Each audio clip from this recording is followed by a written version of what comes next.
We're divorced." My ex-mother-in-law smiled and said, "You're finally free." My ex-husband signed everything without reading a word. I stayed silent for 3 days. Then I gave him $3 billion in debt. Within half an hour, the red booklet became a green one. My former mother-in-law, Edith Bennett, was grinning so wide her smile nearly reached her ears, as if those two dark green booklets weren't divorce certificates at all, but golden tickets to my ex, Tyler Bennett's, bright future. What she never imagined was that this so-called cutting losses in time, which she personally orchestrated and smugly believed to be brilliant, would turn out to be the stupidest move of her entire life. 3 days. Just 3 days. My dad would make this short-sighted mother and son understand exactly what they were so eager to throw away, whether it was a burden or a whole world they would never be able to reach again. The air conditioning in the county clerk's office blasted non-stop icy air drilling straight into my bones. I sat quietly on a plastic chair, holding a numbered ticket that read 137, not exactly a lucky number. Beside me, the man who had been called my sweetheart just moments ago, Tyler, couldn't sit still, as if there were nails under him. His eyes flicked over my face like a startled fish, sliding past my cheeks, never daring to meet my gaze. His mother, Edith, was completely different. Her back was ramrod straight, chin slightly raised, looking every bit like a rooster that had just won a fight. "Stella Harrington, don't take this too personally." Edith cleared her throat, her fake sympathy more chilling than the AC. "And don't blame Tyler for being ruthless. They say a couple is like two birds on the same tree. When the storm hits, each one has to save themselves. Your dad's company dug a hole so deep it's bottomless. Who could possibly fill that? If Tyler had any other option, do you think he'd abandon you? But we're just an ordinary family. We can't let your mess drag us down, can we?" She paused, her eyes scanning me from head to toe like a barcode reader, finally landing on my plain-looking dress. The contempt in her gaze practically spilled out. "Besides, this is good for you too. You've gone from being the Harrington family's precious daughter to a debt-ridden heiress. Staying with Tyler would only make your life harder. You're still young and pretty. Go find someone who doesn't mind your family's situation. Or better yet," she sneered, "be practical and find a rich old guy. Maybe he can help your dad pay off some of those debts." Every word was poisoned, stabbing straight into my chest. I didn't get angry. I didn't even bother lifting my eyelids, just let out a soft through my nose. My calm clearly caught Edith off guard. All the insults she had prepared felt like punches landing on cotton. She was left choking on her own frustration. "You child, how can you have no reaction at all? Don't tell me you still think Tyler might come back to you?" Her voice sharpened. "Let me tell you, Stella, no chance. My son is going to marry a woman of equal status, a real socialite, not a plucked phoenix like you." "Mom," Tyler finally snapped, lowering his voice as he cut her off. He looked at me, his expression tangled and messy. Guilt, reluctance, but more than anything, a weak helplessness crushed by reality. "Stella, I'm sorry." His voice was so light, it felt like it might be blown away. I really don't have a choice." I finally raised my head and met his eyes. These eyes had once been full of stars and full of love for me. He used to say I was the only light in his life. Now the light was gone, leaving nothing but ashes. "It's okay," I said calmly, so calm it was almost frightening. "I understand." Of course I understood. I understood that in their eyes, once the Harrington family fell, I went from being a powerful bride who could pave Tyler's career path to a jinx who would drag their whole family down. I understood Edith's vicious sarcasm, and I understood Tyler's selfish cowardice even more. I had expected all of this the moment my father, Alistair Harrington, told me the company is bankrupt. That day, my dad sat in his study, looking tired but with eyes still sharp as an eagle's. He said, "Stella, this time I'm staging a bankruptcy to help you see certain people and certain things clearly. You only learn what's truly in someone's heart when you fall into the mud. That's when you know who's sincere and who's fake." So when Edith slammed the printed divorce papers onto the table and forced Tyler to sign, I didn't cry or make a scene. I simply picked up the pen calmly and signed my name under Party B. Number 137, Please proceed to window 3. The cold, electronic voice rang out. I stood up, tossed the crumpled ticket into the trash, and walked to the counter. When the 2 green divorce certificates were handed over, I clearly saw Edith's eyes light up. She snatched the one from Tyler's hand and flipped through it like it was a priceless treasure, repeating excitedly, "It's done! It's finally done! Sweetheart, you're free!" She couldn't wait to pull out her phone, open the family group chat, and send a voice message so loud the entire lobby could hear it. "Everyone, I've got huge news. Our Tyler is finally divorced from that bad luck woman, Stella. Tonight at Grand Harbor Restaurant, I've booked a private room, drinks on me until we drop." Head snapped toward us instantly. Tyler's face turned the color of liver. I watched the farce unfold, completely unmoved. All I felt was amusement. I slipped my copy of the divorce certificate into my bag and turned to leave. "Stella!" Tyler called after me. I stopped, but didn't turn around. "So, what are you planning to do next?" he asked cautiously, his words carrying a hint of probing curiosity even he didn't notice. He probably just wanted to confirm one last time whether my family was really finished, whether we had lost everything. The corner of my mouth lifted into an almost invisible smile. I turned slowly to face him and said, clearly and deliberately, "That's none of your concern. I wish you a brilliant future." Without another glance back, I walked out of the clerk's office. The sunlight outside was blinding. And this story? It was only just beginning. Back at the so-called marital home Tyler and I once shared, Edith's victory party hadn't even started yet. She was strutting around like a queen inspecting her territory, hands on her hips, barking orders at the cleaning lady. The moment she saw me, the smile on her face vanished, replaced by a sharp, nasty expression. "What are you back for?" she snapped. "The agreement spells it out in black and white. This place is Tyler's premarital property. You don't have a single dime's claim to it. Pack up your junk and get out now. Don't stand here getting in my way." From the blueprints to the appliances and furniture, 90% of this house had been paid for by my dad. The deed only had Tyler's name on it because he said it made him feel secure. Looking back now, it was the biggest joke of all. I didn't bother arguing with her and walked straight into the bedroom. I didn't have much to pack. One suitcase was enough. Edith leaned against the doorframe with her arms crossed, throwing out sarcastic remarks in a fake sweet tone. "Well, look at that, so obedient. But let me warn you, don't get any funny ideas. You're not taking a single valuable thing from this room.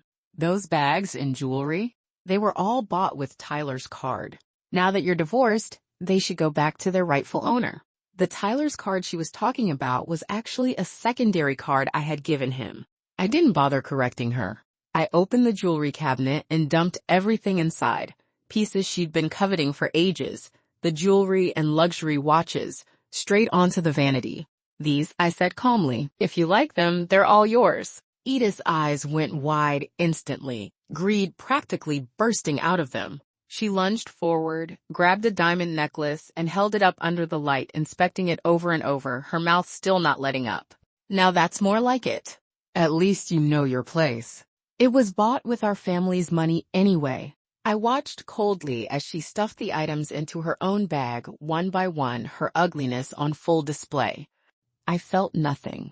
This was the woman I had respectfully called Mom for 3 years. After I finished packing, I picked up the wedding photo of Tyler and me from the table. In the picture, we were smiling so brightly. I once believed we would keep smiling like that forever. Bang. I flipped the frame face down and slammed it onto the table. "Stella, Tyler had no idea when he arrived. He was standing at the doorway. "I'm done packing. I'm leaving now," I said. "Well, where are you going to stay?" he asked hesitantly. "Should I book you a hotel first?" "No need." I pulled my suitcase past him without a shred of hesitation. In the living room, Edith was still admiring her spoils. When she saw me, it was like something suddenly clicked in her mind. She rushed over and blocked my way. "Wait! Take off that dress, too. That was bought with my son's money."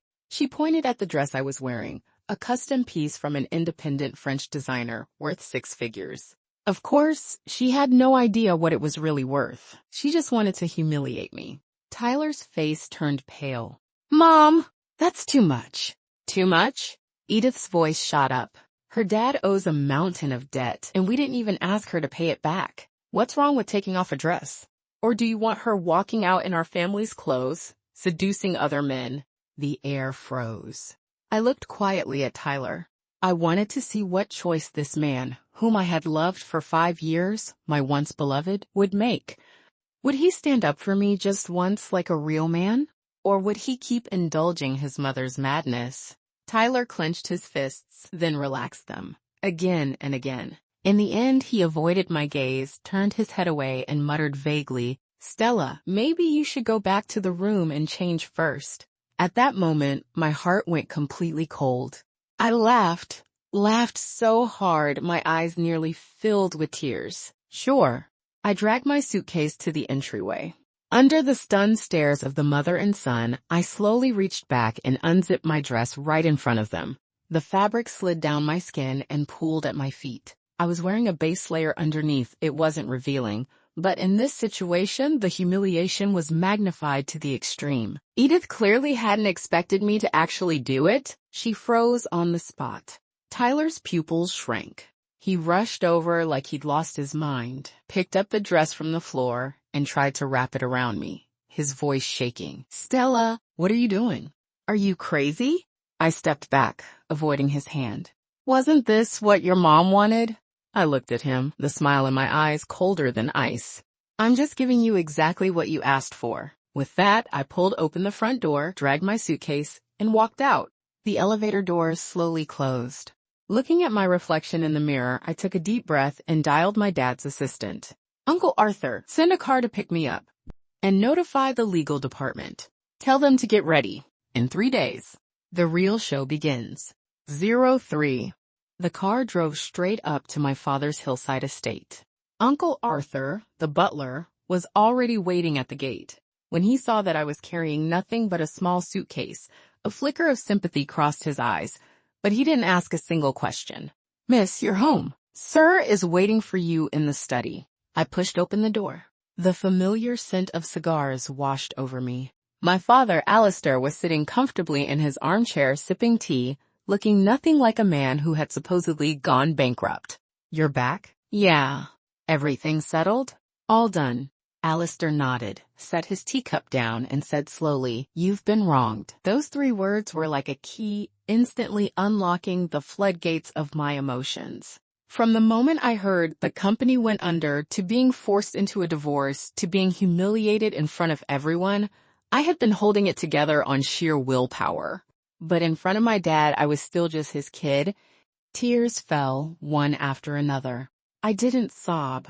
I just cried silently. Only after I had cried enough did my father hand me a tissue and sigh. "I know this hurts, but it also showed you who Tyler really is. A man who can't protect his own girl, who lets his mother trample all over her. That's not a man." I wiped my tears and nodded. "Dad, I get it. I just feel disgusted." "Good," Alistair let out a cold chuckle, his eyes flashing with a businessman's sharp calculation. "Some people never realize how stupid they are until they fall straight off the clouds." He pulled a document from the drawer and handed it to me. This so-called bankruptcy was nothing but a smokescreen. I transferred all the quality assets to a newly formed subsidiary. What's left in the original company really is a mess. I wanted to see who would be the first to jump ship the moment I fell. I understood instantly. This was the real Alistair, strategic, meticulous, always 10 steps ahead. "So, what's your plan?" I asked. 3 days. Alistair held up 3 fingers. "Give them 3 days to celebrate. Then I'll have the legal team transfer the legal ownership of that shell company to Tyler." I froze. "A gift for him," my dad said with a faint, playful smile. "A gift he can't handle and can't throw away. I'll make him beg on his knees, begging me to take back everything he swallowed, with interest."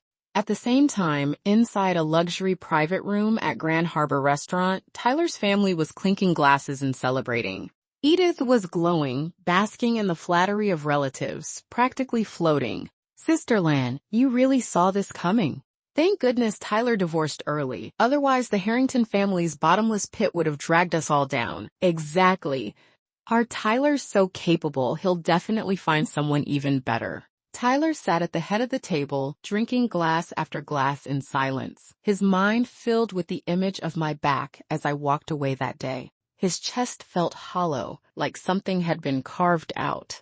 What he didn't know was that the freedom he thought he'd gained was actually a one-way ticket to hell, and that ticket would be delivered to him right on time 3 days later. 04. The third day after the divorce. Edith couldn't wait to line up blind dates for Tyler. That day, he was meeting the daughter of a powerful financial tycoon at an upscale Western restaurant. Tyler, the girl asked casually, I heard your ex's family went bankrupt? Tyler's smile stiffened. He knew this was something Edith had deliberately spread to boost his value. In his mother's version of the story, he had become a tragic hero who sacrificed love for survival. He cut his steak absent-mindedly, and somehow, he thought of me again. Ding. The notification sound of a text message snapped him out of it. He assumed it was another nagging message from Edith. But when he saw the screen, it was like a bolt of lightning struck him. He froze in place. It was a corporate service alert from a bank. Short. Brutal. Every word a knife. Bank of America. Dear Mr. Tyler Bennett, the legal ownership of Harrington Group LLC has been successfully transferred to you as of 10:30 a.m. today. This message is to inform you. Harrington Group? Transferred? To me? Tyler's mind went blank. His first thought was that it had to be a scam. Wasn't the Harrington family bankrupt? Just a shell company. But a powerful sense of dread surged over him like a rising tide. He staggered into the restroom and, almost on instinct, dialed the inquiry number listed in the message. After verifying his identity, a sweet female voice on the other end said, with absolute certainty, Yes, Mr. Bennett. From a legal standpoint, as of 10:30 a.m. this morning, you are the sole lawful owner and decision-maker of Harrington Group LLC. Congratulations. Congratulations. Those 3 words hit him like 3 heavy blows, leaving him dizzy. He wasn't stupid. He knew exactly what legal ownership meant. It meant every single debt of the company was now his responsibility alone. That bottomless pit the Harrington family had left behind was now his. A chill shot from his feet straight to his scalp. He finally understood. This wasn't a gift falling from the sky. It was a trap. One designed specifically for him. Stella, her father. Tyler bolted out of the restaurant, hands shaking as he dialed a number he thought he'd never call again. The phone rang for a long time. Just when despair was about to swallow him, the call finally connected. From the receiver came my familiar, cool voice. Hello, Stella. Tyler's voice came out hoarse, almost a roar forced from his throat. What the hell is that message? What are you trying to do? 05. On the other end of the line, I let out a soft laugh. Isn't the message pretty clear? I said lightly. Literal meaning. That hard to understand. Stella! Stop playing dumb with me. Tyler completely lost it, shouting hysterically on the street without any regard for his image. Your company owes a massive amount of debt. You transferred legal ownership to me. Are you trying to kill me? How can you be this vicious? Vicious? My tone lifted slightly. Tyler, put your hand on your conscience and ask yourself, who's really vicious here? When my family got into trouble, who was it that kicked me out without hesitation?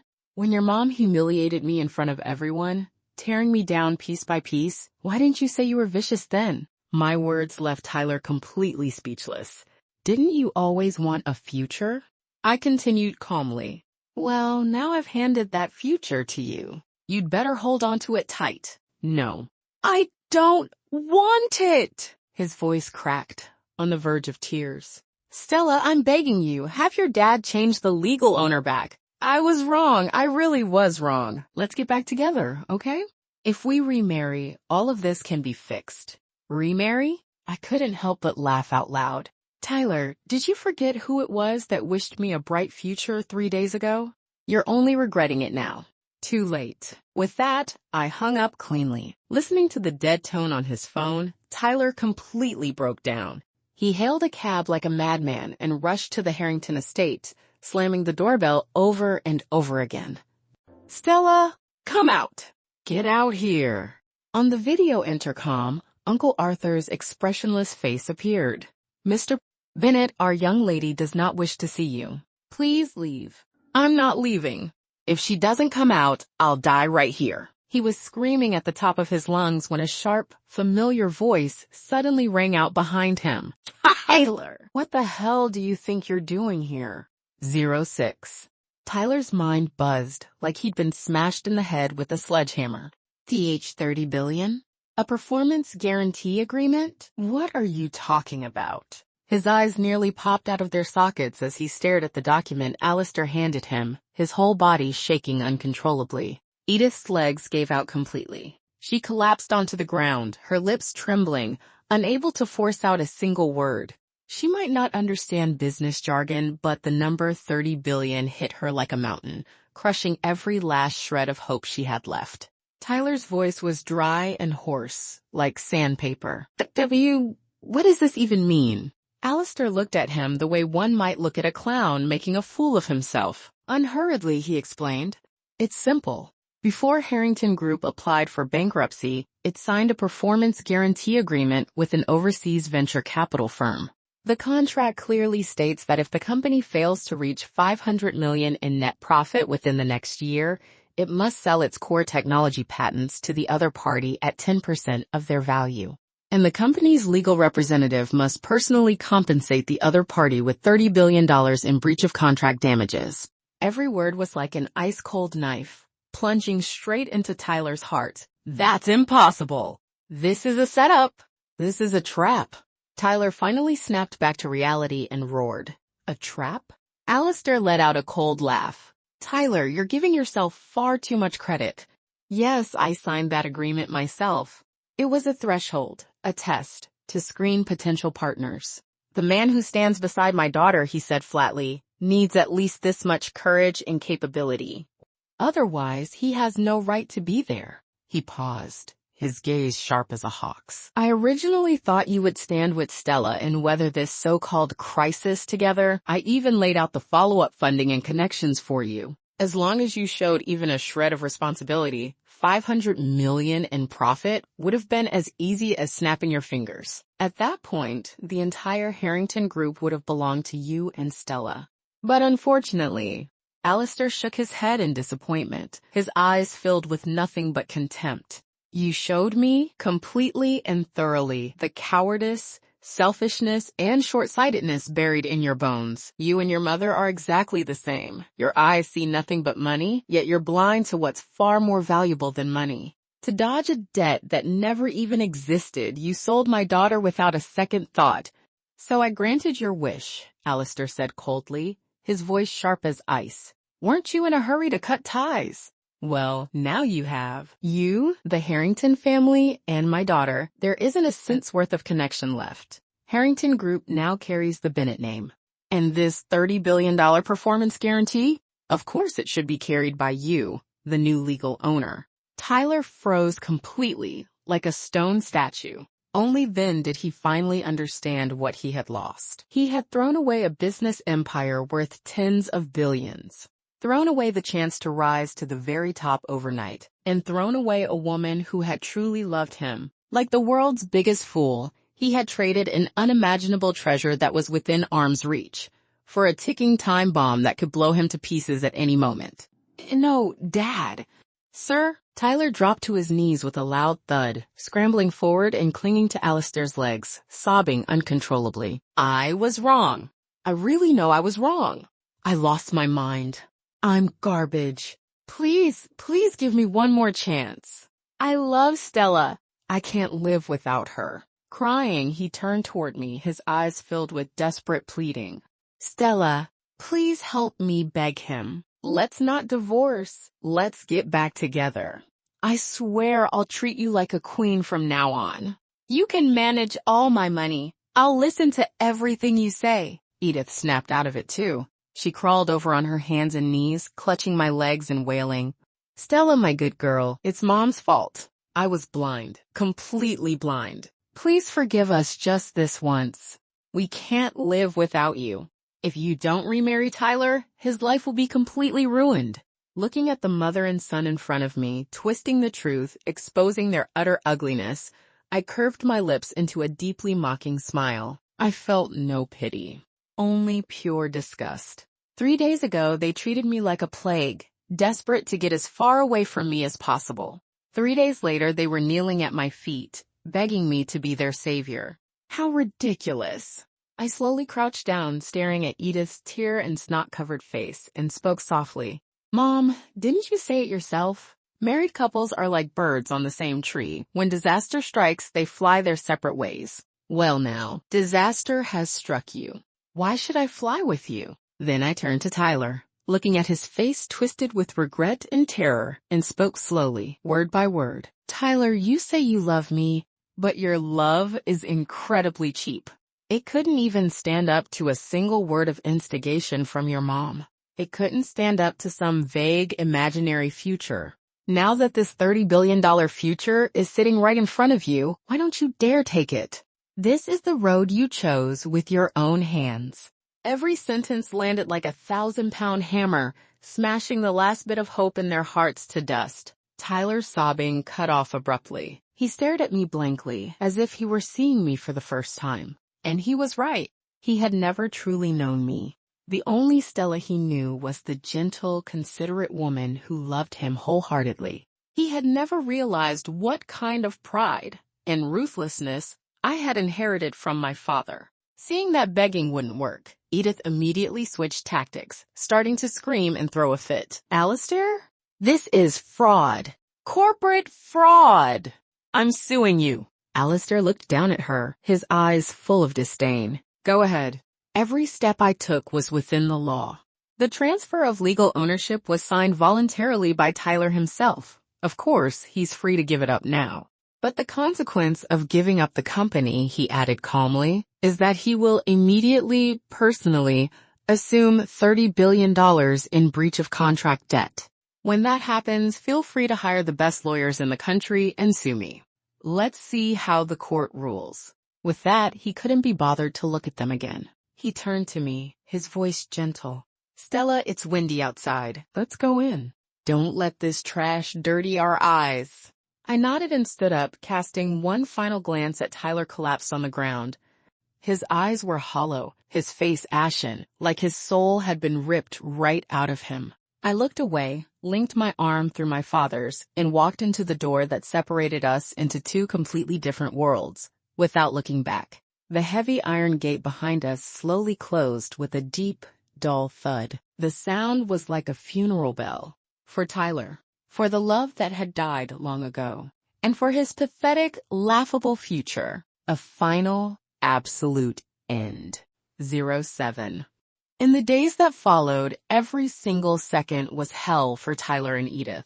That $3 billion wager agreement hung over their heads like a sword of Damocles, day and night, ready to take their lives at any moment. Tyler was completely finished. He couldn't even understand a basic company report. Staring at the dense rows of numbers made his head feel like it was about to explode. He tried to win over the company's senior executives. But who among them hadn't fought side by side with my father back in the day? They were all seasoned veterans. Some smiled to his face while sabotaging him behind his back. Others simply called in sick and vanished. The entire Harrington Group became a massive hollow shell. Tyler was the chairman in name only, a commander without a single soldier, not even someone to pour him a glass of water. He wanted to dump the company like a hot potato. But he didn't dare, because Alistair had made it perfectly clear. The moment he gave up the company, the $3 billion debt would fall on him personally.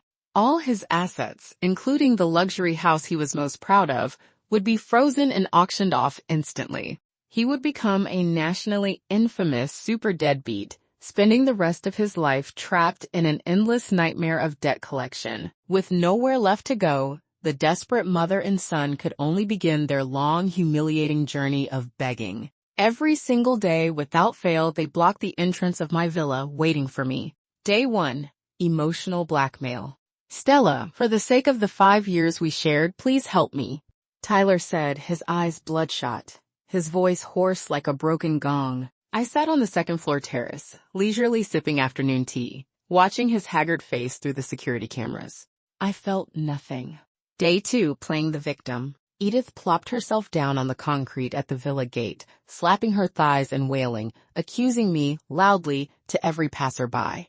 She called me a vicious, heartless daughter-in-law, said I was ungrateful, said I had schemed to destroy their family. She put on quite a performance and even drew a small crowd of clueless neighbors. But before long, our security politely escorted her away. Day 3, kneeling. A light rain began to fall, icy droplets running down their hair. Tyler and Edith knelt stiffly in the rain, letting themselves be soaked through, looking as pitiful as humanly possible. Tyler shouted my name over and over, saying he knew he was wrong, saying he'd work like a slave, begging me to forgive him. I stood by the second-floor window holding an umbrella, watching coldly. My father walked over, handed me a cup of hot cocoa, and said calmly, "Crocodile tears aren't worth half a drop of sympathy." I nodded and pulled the curtain shut. I am not a saint. I don't believe in repaying cruelty with kindness. I remember every word of humiliation they once threw at me. What they were suffering now was nothing more than self-inflicted punishment. When begging me didn't work, they started harassing the people around me. Tyler reached out to our former mutual friends, asking them to plead on his behalf. "Stella, Tyler was just confused for a moment. He still loves you? You were husband and wife once. Do you really have to be this ruthless?" I posted a single update on my social feed. Different paths, different minds. From today on, anyone who tries to lobby for Tyler and his mother will be blocked permanently. Never contact me again. The world instantly became quiet. Edith even tracked down my late mother's old friends, the aunts and uncles who had watched me grow up. They called to persuade me to show mercy where mercy is due. I replied calmly with just one sentence. Aunt Mabel, when Edith stood outside the Civil Affairs Bureau, pointing at my face and cursing my parents for failing to raise me properly, calling me a curse. Where were you? Now that her son is about to collapse, you ask me to be generous. Sorry, I can't. On the other end of the line, there was a long silence. Every road was blocked. Tyler and Edith's despair finally reached its peak. That night, as I was reviewing documents in my study, our butler, Uncle Arthur, walked in with a grave expression. "Miss," he said. Tyler and his mother are blocking the front gate with a gas tank and a lighter. They said if you don't go out to see them, they'll ignite the tank and die together with us." Oh wait. I walked over to the surveillance monitor. On the screen, Tyler and Edith looked completely deranged. Edith clutched a lighter, trembling as she edged closer to the waist-high gas tank, while Tyler stood beside her, screaming my name until his voice was hoarse. My father rushed over when he heard the commotion. The moment he saw the scene, his expression darkened. "I'm calling the police. Right now." "Dad, wait." I pressed down on his hand.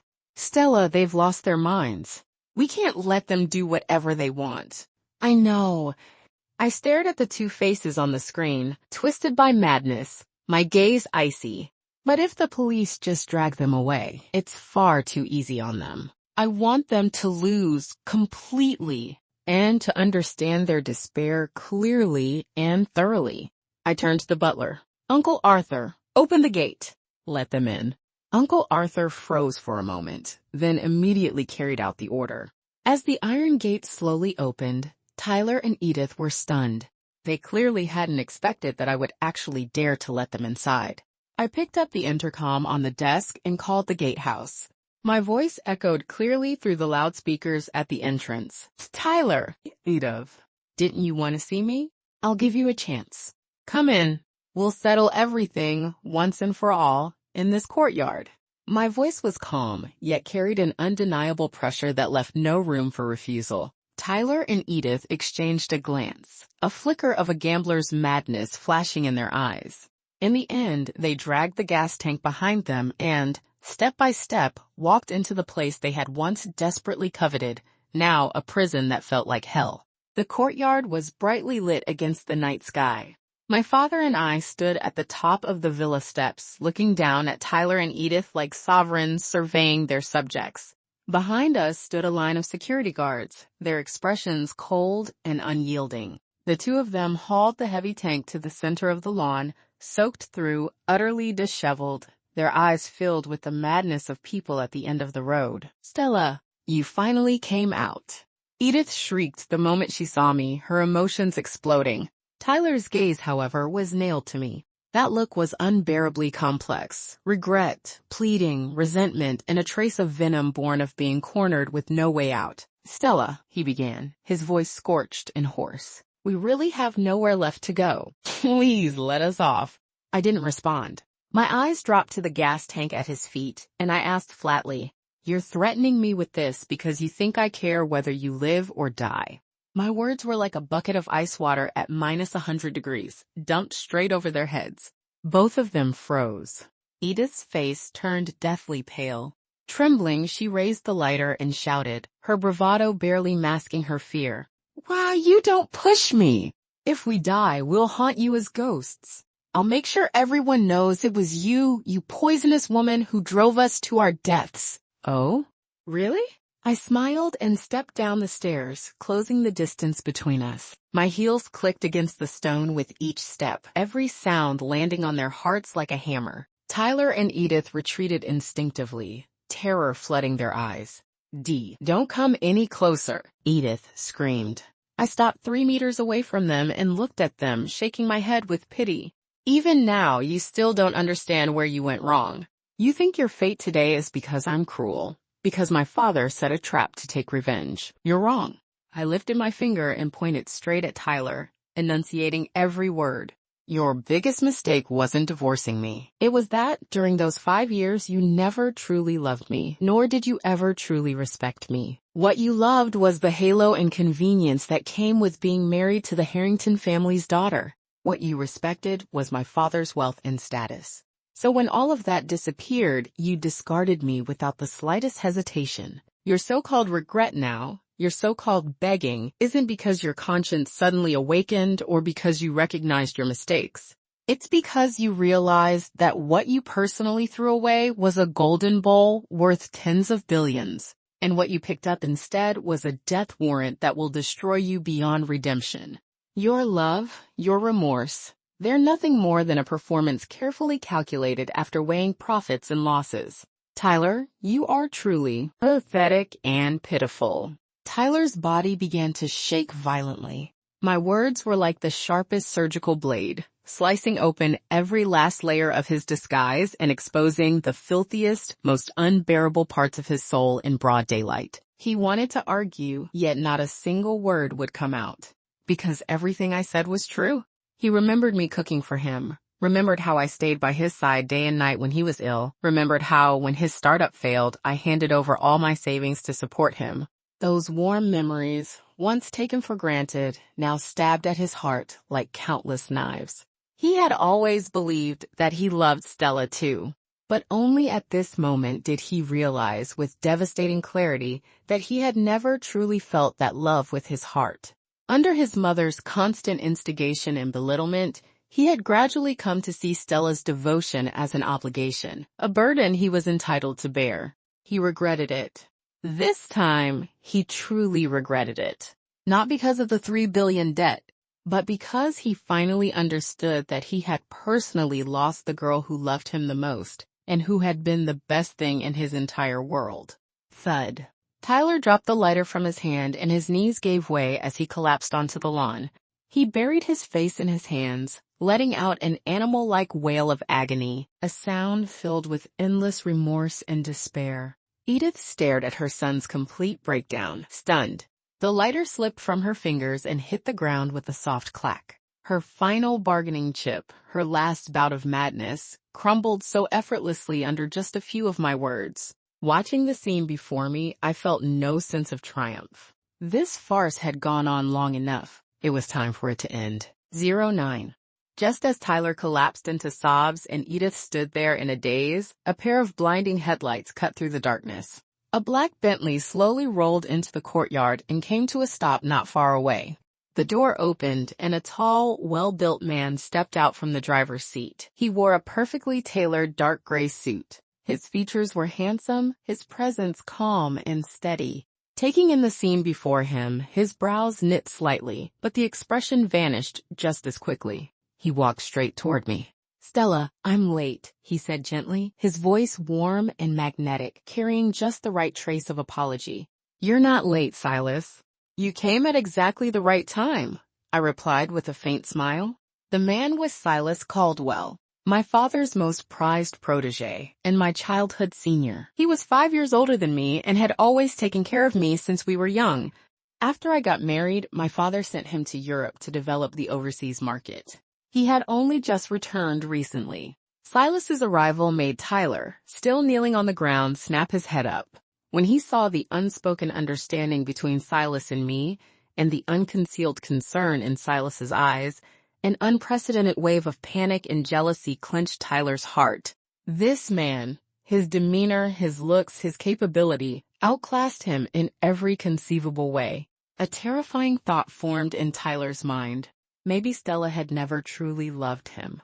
Maybe, from beginning to end, he had been nothing more than a ridiculous substitute. Silas didn't even spare Tyler a glance. He walked up to me, took off his suit jacket, and gently draped it over my shoulders. "It's cold at night," he said softly. "Don't catch a chill." That intimate gesture landed like a sledgehammer on Tyler's heart. He staggered to his feet, eyes bloodshot, pointing at Silas as he roared at me. "Who is he? Stella, who is he? Were you lying to me from the very beginning? Were you with me just to use me?" Even at this point, he was still making excuses for his own failure, still trying to dump all the blame onto someone else. I looked at his face, twisted by jealousy, and found it absurd beyond words. "Who he is has nothing to do with you," I said coldly. "Tyler, don't you understand yet? The one who defeated you was never anyone else. It was your own greed and stupidity." Silas stepped forward, positioning himself protectively in front of me, his gaze icy as it fixed on Tyler. "Mr. Tyler, watch your words. You have no relationship with Stella anymore, and you have no right to question her here." His presence was overwhelming. Tyler unconsciously took a step back. All his frenzy and shouting under Silas's calm gaze turned into a complete farce. At that moment, my father spoke. "Silas, you came just in time."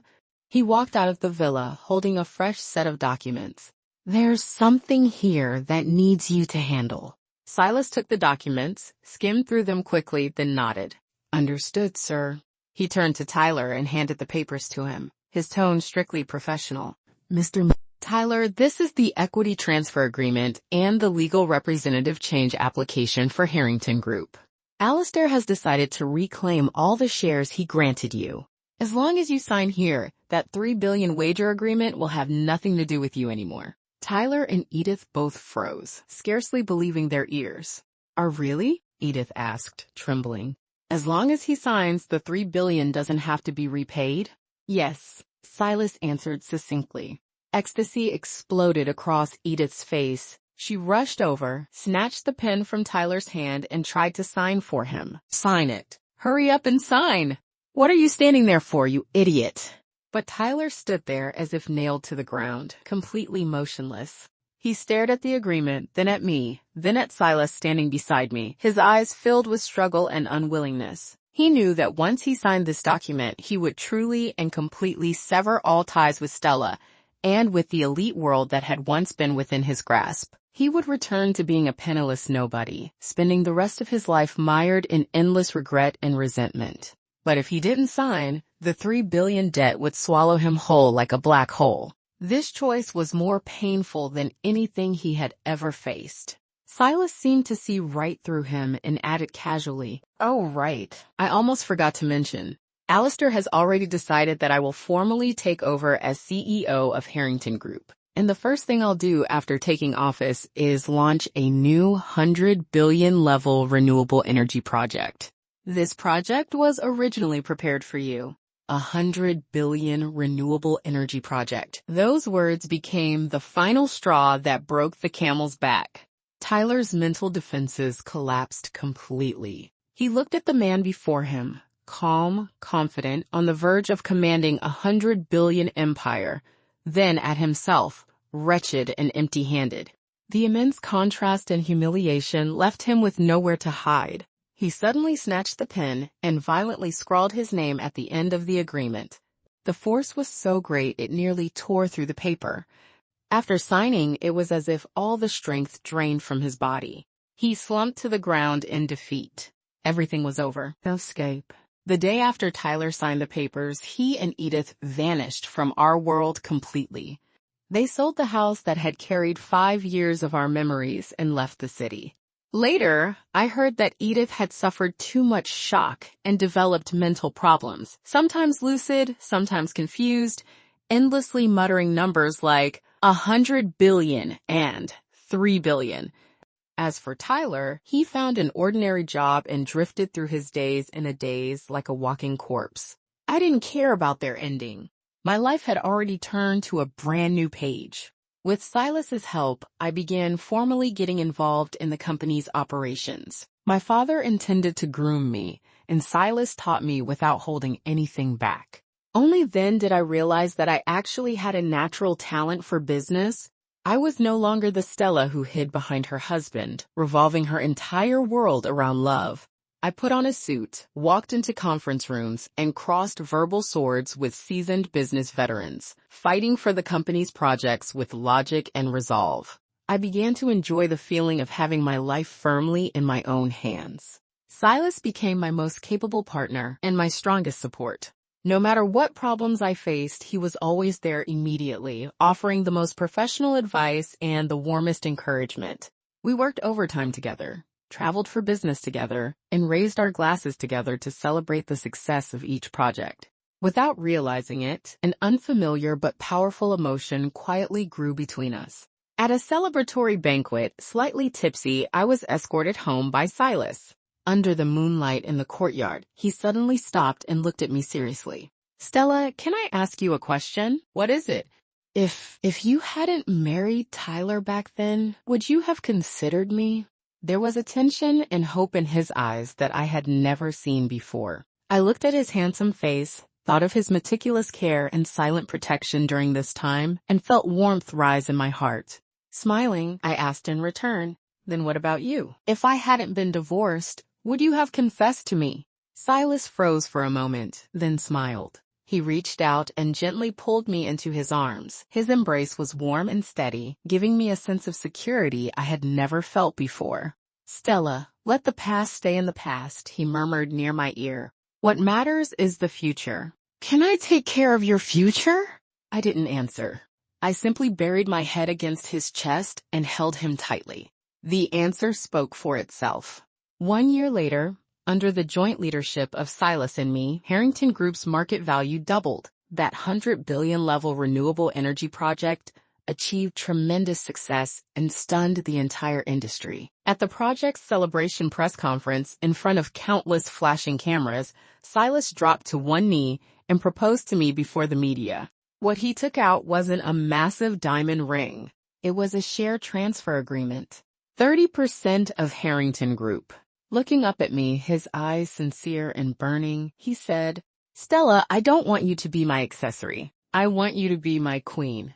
Marry me and together we'll build an empire that belongs to us." Thunderous applause erupted from the crowd. I looked at the man before me, at the love and respect shining in his eyes, and tears blurred my vision. At last, I understood that true love isn't dependence or taking, it's standing as equals, growing together. It's someone who can cradle you in their hands and also give you the armor to conquer the world. Smiling, I reached out my hand to him. "I do. I once thought that my failed marriage was the great calamity of my life, but now I know it was simply the trial I had to endure before breaking free from my cocoon and becoming a butterfly. It let me see people's true hearts, helped me find my true self, and led me to the one person truly worthy of my life." Under the sunlight, the ring on my ring finger gleamed with a light brighter than any diamond. It was the light of rebirth and the light of happiness. The end.